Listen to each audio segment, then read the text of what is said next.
Hi, everyone. Welcome. I know some of you might be joining from our keynote session. Great to see you in this session as well. Please go ahead. You can feel free to throw your name and what affiliate you're with in the chat. We'll get started here in just a second.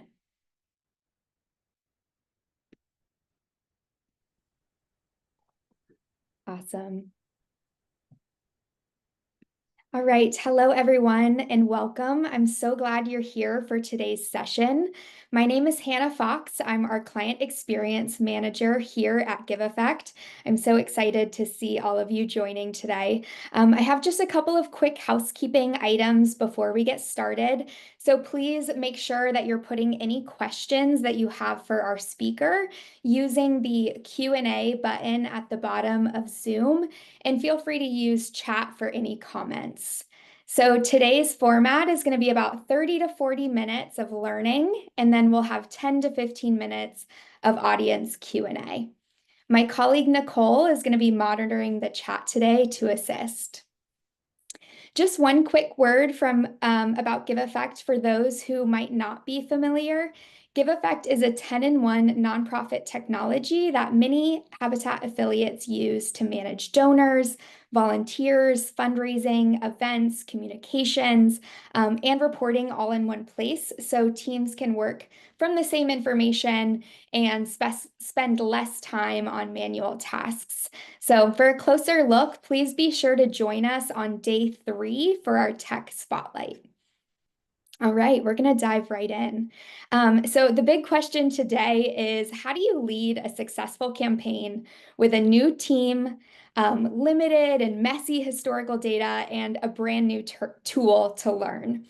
So for Habitat for Humanity Springfield, Missouri, the answer was a clear vision, a community-centered strategy, and a platform that supported every step of the process. I'm so excited to be joined here today by Laura Winstead, Development and Events Manager at Habitat Springfield, who led the team behind their standout event, Toolbelts and Bowties.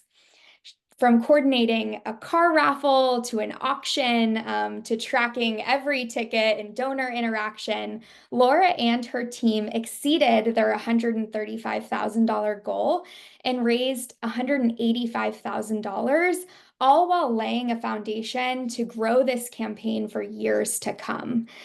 So Laura, I'm so excited, but before we dive into the discussion, I'd love for you to introduce yourself. Just share a little bit more about your background, your role, and really what makes your affiliate and the community that you serve unique. Yeah, thanks, Hannah. So I'm Laura Winstead, the Development and Events Manager with Habitat in Springfield, Missouri. I joined the affiliate a little over a year ago. It was a year in July. Before that, I had spent about the last decade or so in nonprofit. So I was admin coordinator on databases and spent about 5 years as the program manager for the Ronald McDonald House here in town. So that was overseeing staff and the volunteer program and just operations of the house itself. So, I mean, that balance of people and data and systems and everything kind of shapes how I look at development, which this is the first time I've been in a role specifically of development. So a little bit about our affiliate. We were established in 1988, and we have a lot of community support, especially around our restore. That's awesome. You have so much wonderful experience to bring to this conversation today. So I know that you stepped into this campaign with a newer team and also limited data, historical data, and also this new system to learn. So what really was your first step to bringing clarity and direction? And what role did technology play in helping get you organized? Yeah, so I mean, when we say we had a new team, so what that looks like is we had a new development director, myself, marketing director, grants officer, and our neighborhood revitalization / volunteer coordinator. We all started within a few months of each other. Um, so, I mean, the first step was really just to kind of pause and get organized, you know. So, my background being in like data, that was the first thing that I wanted to look at was just what we had in the system. And honestly, it was a mess. There were a ton of duplicates, things, donations hadn't been recorded in the CRM. There was just like a hodgepodge of spreadsheets from different events, and it was just kind of a mess. Like Krista said, trash in, trash out, right? Like it was just, it was messy. So I was very deliberate in taking probably like my first couple months in the role of just trying to clean up the data and to organize the data to make sure that we were labeling things correctly in the system so we know who had supported what and just had a lot of more accurate historical data. And, you know, I got in there and I really learned the system. I thought Giveffect was pretty intuitive. But having worked in a lot of different CRMs, like I've used like Salesforce and Donor Perfect and Neon and a bunch of them, like it was really, really helpful for me. Like with Giveffect, you have a person, right? So like Hannah was our person when I first started. So you know, you're not opening a help ticket and asking a question on how to do it. You're like, Hannah, this is how I think I need to do it. Is this the best practice? And you work through it together. So that was huge for me just because I was spending less time like trying to figure out how to use Giveffect and more time figuring out what is in. Mhm.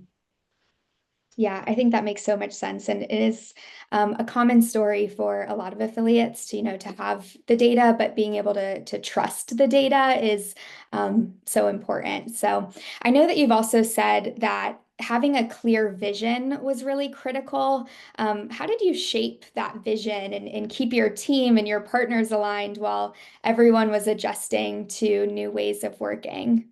Right. I mean, none of us had even attended Toolbelts and Bowties before, which, I mean, that event in itself had been around for almost 20 years. So we knew we had to have a very clear plan and all be on the same page. And we knew we wanted to sort of refresh the event. So we had a car dealership that came on as our presenting sponsor. Um, and we all thought it would be fun to sort of lean into this. That was Team Habitat Tailgate Gala, right? So it's still a gala, but we wanted it to be a lot more laid back. So having that vision of tailgate, right? It gave our staff and our board a picture of kind of what it would feel like. And then hopefully we thought it would, you know, create some buzz and give people a little more excitement around an event that had been around for a while. So um, we shifted from a dressier gala to, I mean, it's a Thursday night gala, right? So we told people to wear their favorite jersey and it is laid back because no one wants to go home after work on a Thursday and get dressed up and go back out. So that was a big shift from the dressier traditional gala style to this laid back um, feel. But then, I mean, everything like decor and marketing, we tried to do everything in that unified like tailgate lens. So um, as far as like food goes for the event, lots of places in town use the same big event center and lovingly refer to like the plated meals as, you know, rubber chicken, right? Like we wanted to move away from that plated meal, so we leaned into the tailgate. We had a buffet that was wings and sliders and dips and that sort of thing. It gave us a lot of opportunity to keep our presenting sponsor engaged throughout it too. So they wanted to, of course, show off some of their big trucks, and that works with tailgating, right? So we pulled trucks into the event space and sort of set our silent auction around it, because we also asked for a lot of silent auction items that kind of went around that sports tailgating theme. So we could set up a whole tailgate at the silent auction part. Laid back, we did like games. We had cornhole and washers and a little putting green and stuff just to keep people engaged in there.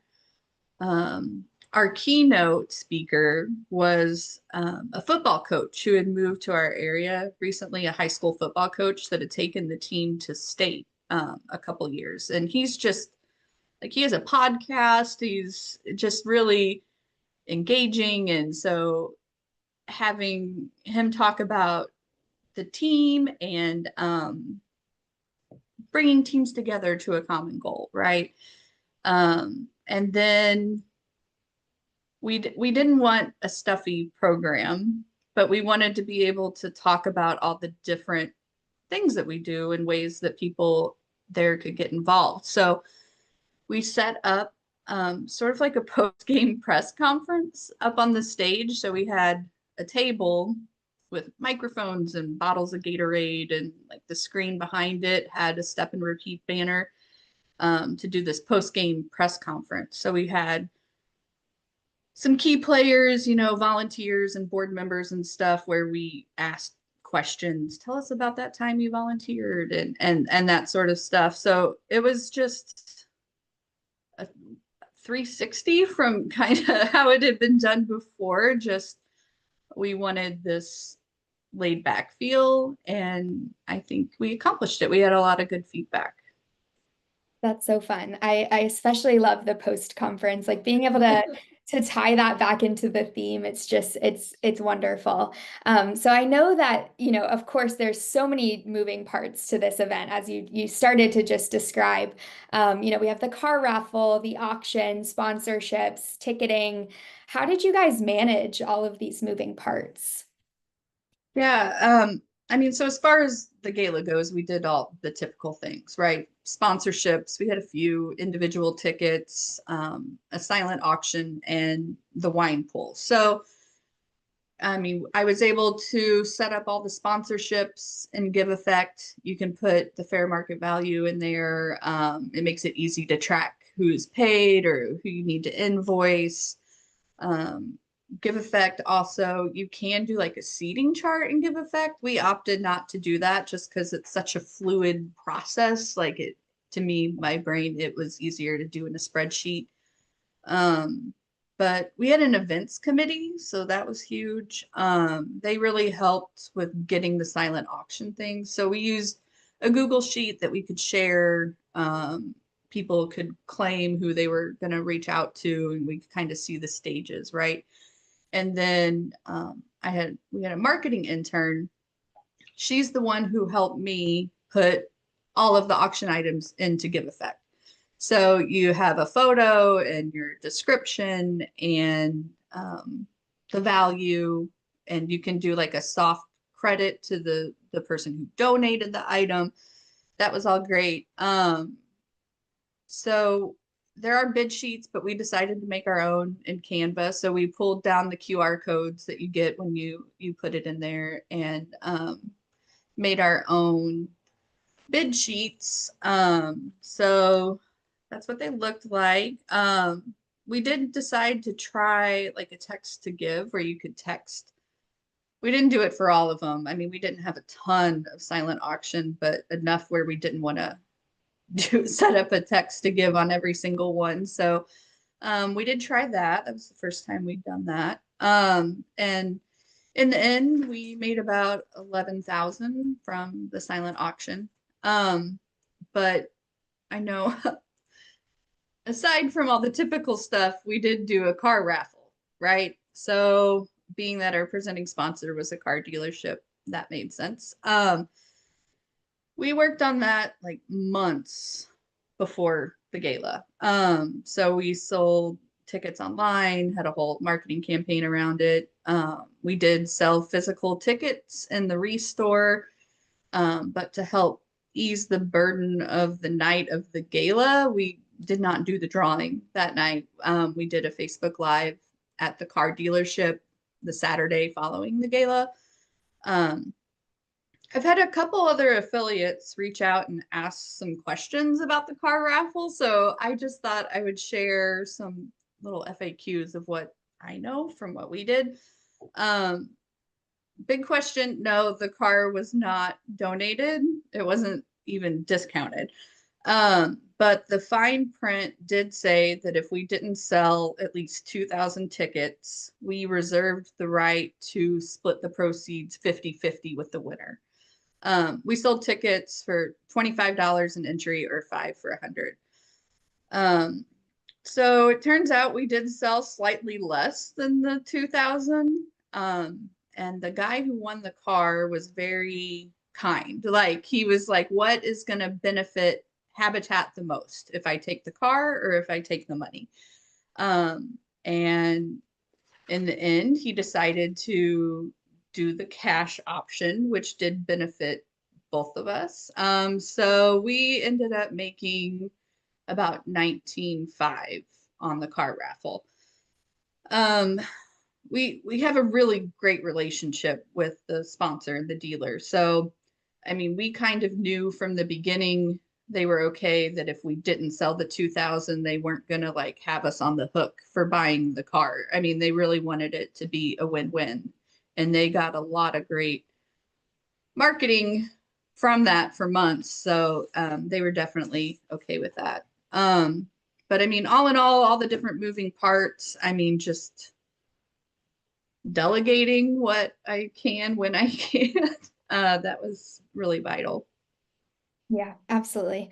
And I'm sure too, like just this being a new event and all the things that we've already previously talked about, I'm sure that your team faced some challenges. I guess if you could speak to those a little bit and then also how you overcame them. Yeah, sure. So, I mean, the biggest challenge or my biggest worry was really just the logistics of the actual day. Um, I mean, it's a new event for us, it's a new platform for us. So, how is checking at registration going to go? How is closing out the auction going to go? Like, obviously, we want it to be really smooth for all of our guests there. So, um, I know like Giveffect works with Ace the event as a third party. I really felt like I needed someone there. I'm the one in our organization who knows Giveffect the best, but I'm also the one who's in charge of the event. So I couldn't really be, tied to the registration table for a couple hours. Um, so to overcome that, we did hire them. And it was really helpful to have someone there who could help train the people who are going to be doing the check-in and the auction, and then there to troubleshoot. And then it was really great to have her there at the end of the night for when the auction closed. Yeah, that's awesome. Thinking too just about the ways that you engaged your community across different channels. How did the tools that you used help you stay on top of donor touch points and then also that follow-up?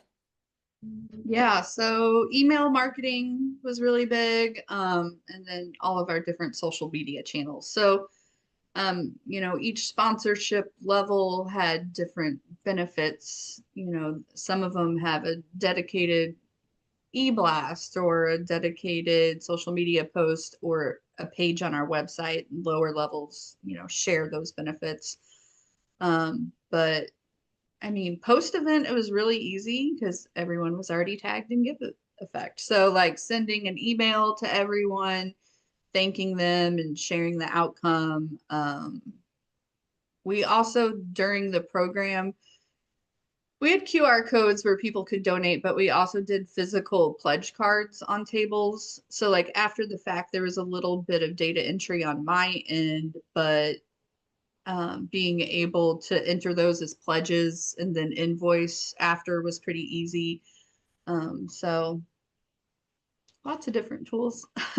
Yeah, the pledge cards are great. I mean, I think, well, I love technology and I think it can help so much. Sometimes it is nice also just in the moment to encourage people to write down their pledges, and hopefully they're feeling generous in that moment. So obviously your team did use Giveffect. What tools or features did you feel like were the most helpful? I love the mass update. So like if you drill down in searches and you know that you want to tag everyone a certain way, right? It's really easy to just add that. So then that makes the email marketing within Giveffect, you're tying those together. It makes it easier. Setting up the campaigns and everything I'd mentioned before, you could put the fair market value for everything. So that makes end of year tax letters easy. Like you already know what they should be able to deduct. Kind of the same thing with the auction in that regard too. Yeah, mass update is one of my favorite features as well. So Yeah. I love to hear that as well. Um, That's great. What role did collaboration, whether it's within your team or with sponsors, even your community, like what did that play or how did that play in reaching your goal? We tried to collaborate a lot and just make it fun. So our MC for the event is we have a local news affiliate. He has like this lifestyle show. So he and the guys from Thompson, who is our presenting sponsor, we did like carpool karaoke in the car that we were auctioning. Like we set up cameras and then we ran into some challenges with Facebook and copyright. So we turned it into a little game and tried to get engagement and gave away like restore gift certificates through that. Um, we drove the car through the Christmas parade with a QR code on it. We even had like t-shirts made for the event, really for the Thompson, like for the presenting sponsor team. But that got us out in the community and just awareness of us and what we do. We have an Alamo Draft House here in town, which is a movie theater. So like when we weren't actively doing things, um, they'd let us park it there. So it has the QR code on the car, and they were able to put flyers and things like in their bar restaurant area. So I mean, we did local radio, and our MC had us on the show to talk about the event. Just a lot of fun collaboration. I mean, it was a lot of work for the car raffle, but it was a lot of awareness, and a good way to build up our database too with new donors. Yeah, that's so true too. So much fun in the community, but also just reaching so many more people and putting your brand and getting awareness out there. I think that's so important. I guess just looking back, one thing that you are most proud of from this campaign. Most proud of. I am most proud that we made a risky choice and it paid off. And when I say risky, I mean like switching to the more laid back feel of the gala. Um, and whether we had some trepidation that, these our sponsors who are paying, not an insignificant amount per ticket. So like, are they going to expect a plated meal or something like that? But getting to know our audience and hearing the feedback, it worked out. That's amazing. I love that. There's so much to be proud of. Really, truly sounds like such an amazing event. I'm like having I wish I was able to attend. It It was sounded fun. like, yeah, so much fun. Um, okay, so just thinking about what's next after raising $185,000, how are you going to use the lessons learned and the data that you collected to strengthen for future campaigns?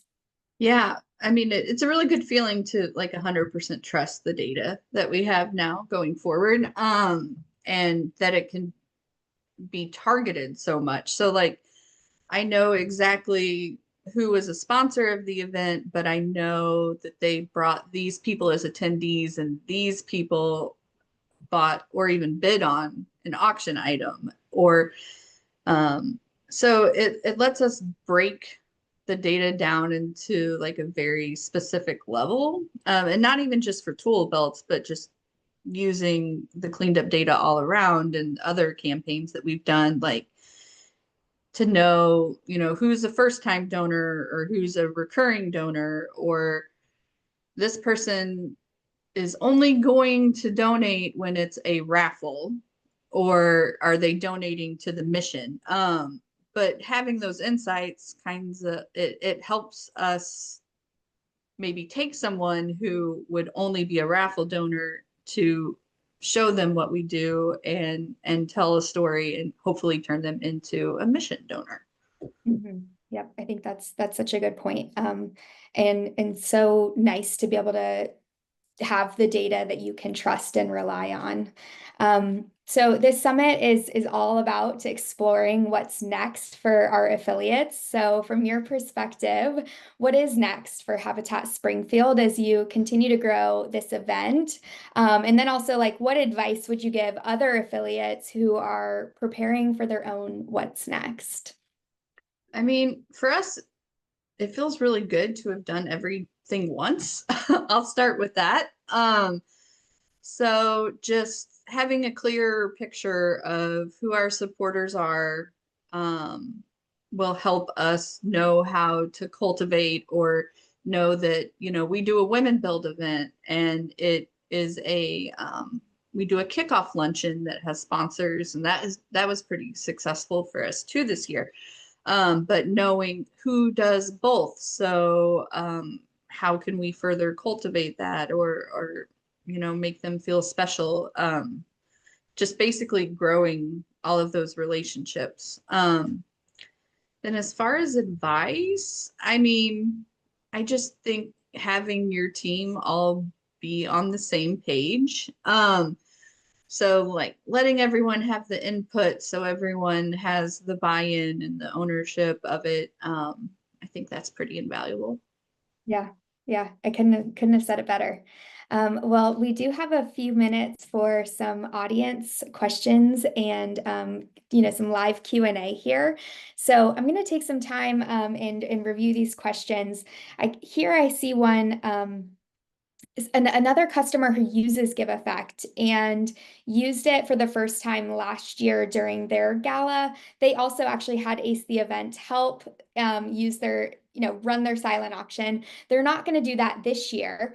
And I know you all used Ace the Event as well, but do you have any tips for the silent auction specifically and checkout? We're considering the same thing this year. We are we're not a big we're not a big area, so I sort of assumed we might have to pay for travel for Ace the Event to come, and we did. So knowing that, like, I would really like to take that expense off next year. My plan would be to, I mean, I feel like I could do it, but I don't have the time to. So I'm going to assign someone in my event committee to be in charge of it, and just be really intentional about having some training sessions before, so that they feel really comfortable in that. Yeah, and to kind of add on to that too, just knowing that the Giveffect client success team is available to provide some of those training sessions to you all so that you are really well equipped for the checkout and being able to delegate that and train others, kind of that model of like train the trainer, Mhm. to be able to pass that information along. I'll say too that from my perspective, I think there's a lot of built-in tools within Giveffect that make checkout seamless. So a lot of settings that you can set up ahead of time, such as like thinking about pre-authorization of credit cards, and you have that auto checkout, so when the auction closes, the bidder or the winning bid is charged right away, and they're also like using that card on file, so you're not chasing down payment at the end of the night, which I think Right. is a huge tip to be able to, if you don't have the manpower, just trying to automate as much as possible so that you can really focus on getting people out the door at the end of the night with their auction items and not having to, yeah, chase down the payment. Right. Yeah, absolutely. Um, Okay, one other question here that I have for you is what advice would you give to affiliates that feel stuck in a traditional gala format but want to try something new? Um, I I mean, I think it kind of goes back into the buy-in, right? So like get your team together and brainstorm, and if you have everyone on the same page and talk to your board and they understand the vision, um I think you can always go back to data too, like or knowing like if we try something different, we might get this sponsor on board, or this sponsor might be more willing to come on if we do a format that's like this. So maybe just having a little data to back it up too. Mhm. Yep, absolutely. Um, we see one other question here too in the chat. Just can you tell us a little bit more about actually getting the car? So, she said she might have missed that part when someone came into the Yeah. office. Okay, so we were going to purchase the car. We had in our fine print that we had to sell at least 2,000 tickets. We have a really good relationship with the dealership, and they knew like if you don't sell that, we're not expecting you to buy this car, right? Like so we had that understanding with them going forward, but we didn't end up buying it because the guy ended up taking the money in the 50-50. Gotcha. Thank you. Mhm. Thinking of that presenting sponsor, like, do you have any advice for affiliates who are really looking to land a big sponsor like that? Or, any tips on how you secured them? Um, I mean, our marketing guy is very creative.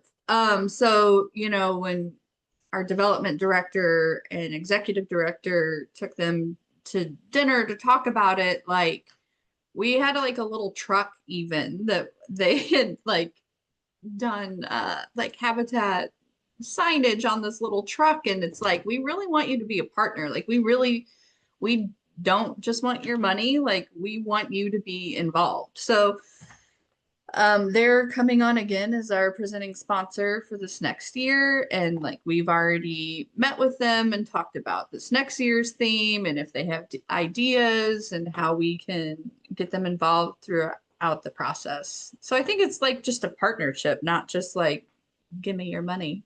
Yeah, that was going to be my next question was just if they were going to come on for next year or, what you do to keep your sponsors engaged for all this time that you're leading up to the event. Yeah, so they're on board, and we are meeting with a lot of the returning sponsors right now. We sort of like have a vision board that we've made for the theme and the feel, and just trying to get people excited now. Yeah, that's awesome. Angela said in the chat, just smart move creating a less formal event. They did this at their last organization and really extremely well received by the community. And I think a lot of us here can echo that sentiment that it was just a risk that really paid off. So that's awesome. Last question here before we make our final announcements and wrap up. Is there anything that you would recommend to affiliates in rural areas that may not have the means to do a fundraiser like this due to either logistics or resources? Any tips that you might have?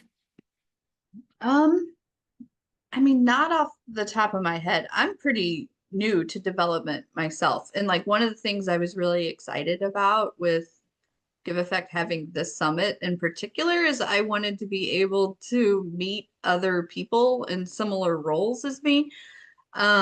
So I would love to like think on that and make connections and catch back up.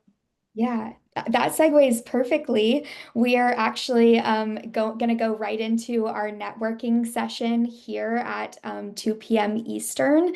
So, thank you, Laura, so much for joining us.